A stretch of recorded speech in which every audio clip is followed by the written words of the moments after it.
do that on the Republican side of things. What do you think is going to happen this afternoon? I think it's going to lose. It is clear that there is not a confidence on the Republican side of the aisle that they have the votes at this point in time. The president's weighed in, they've weighed in, and it appears, and I don't count the Republican votes, so I have no idea, but the appearance is that they're not very confident that they have the votes. And certainly those in the media are reporting their counts are that they are significantly short of passing a bill. It's unfortunate that we have a bill on the floor that does not do what President Obama said he wanted to do. He looked the American people in the eye through the lens of your camera and other cameras and said, I'm going to support a bill that will give every American health care insurance, that will bring the prices down and will increase and improve the quality. President Trump has offered no such bill. This bill that we're considering in the House is certainly not that. In fact, it knocks 24 million people off health insurance. It increases costs very substantially. It puts an age tax on individuals between the age of 50 and 64, which will increase their premiums 3- or 4-fold. So this bill is a bill which ought to fail. And then, frankly, what we ought to do is we ought to sit down at the table together and say, how do we make the Affordable Care Act work well? Because as Donald Trump says, apparently Republicans and Democrats agree that Americans need to have health care insurance that they can rely on and that will stabilize our system of delivery of health care. So and if that's the case, then we ought to work together to get there.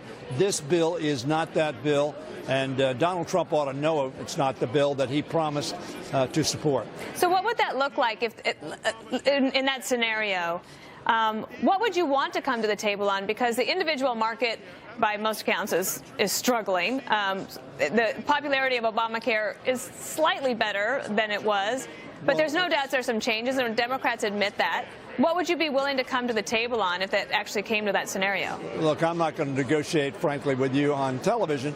What I'm going to say, though, is clearly we need to make sure that it's affordable for all Americans. There are obviously places where there have been very substantial increases in premiums. There have been a lack of choices in some areas. And, of course, the Republicans focus on that. But the Affordable Care Act is working. But it's not working for small businesses in some instances because their premiums are too high.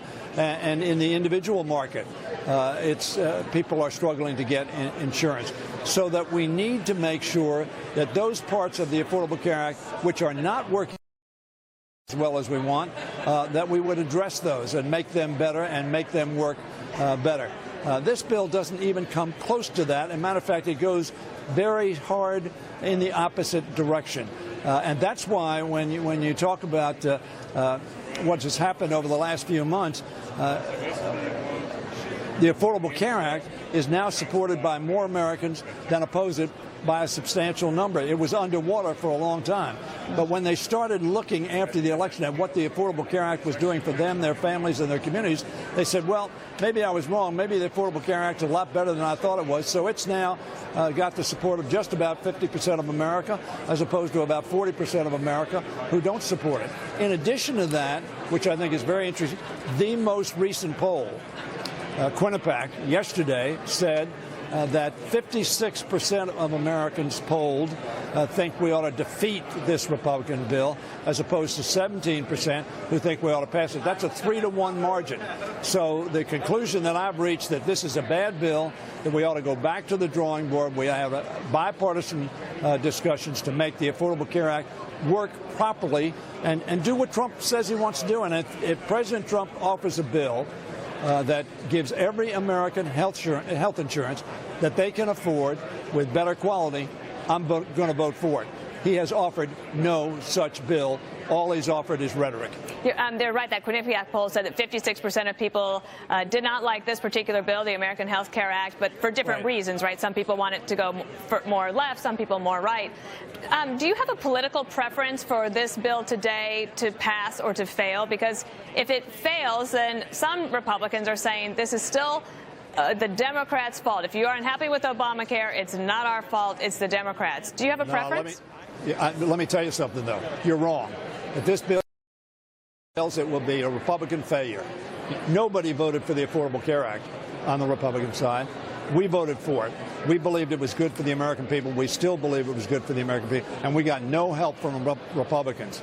So that if they fail today, they have a majority. They're in control of the House. They have 240-plus members.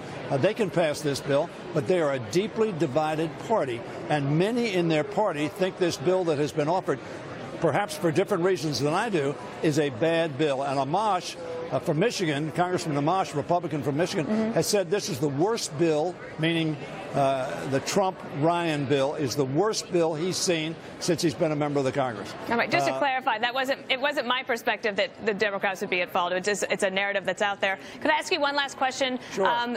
Chairman Nunes of the House Intel Committee canceled a hearing on Monday that was going to include some former Obama administration officials, and Adam Schiff, the Democratic the ranking chair, expressed some displeasure on that. Can you offer a last comment on that before I let you go?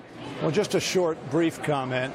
I regret that Chairman Nunes has acted in a fashion which, in my opinion, undermines his ability to run nonpartisan, fair committee hearings. And I don't know why he's done that, but he has done it. And I frankly think we need a commission that is like the 9/11 Commission, with equal Democrats and Republicans, high-level people, not in the Congress, who have the time to look at the very, very serious allegations that have been made. I don't know whether they're true or not, but serious allegations that have been made that there was collusion between the Trump campaign and or people working at high levels in the Trump campaign and the Russians, our adversaries, and some would call them enemies, to undermine our democratic election. That was a very sad thing to have happened, and if it happen, Americans need to know it. Our democracy needs to be protected, and Russia needs to pay a consequence. And would such a commission also look into the leaks of the names that came out of it? I think it would look at the whole gamut of issues. Interesting on the leaks that everybody is raising so much about to, in my opinion, distract from the extraordinary allegation that the Trump campaign and or people working in the Trump campaign colluded with the Russians to undermine our democratic election. I think that's the focus. But yes, I think that we ought to see if there are leaks.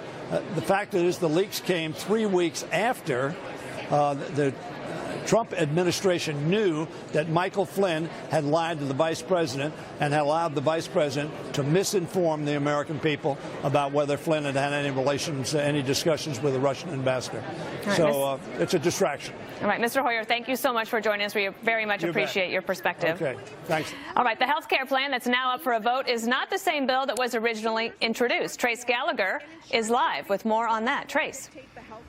Hey, Dana, to get more conservatives and moderates on board with this bill,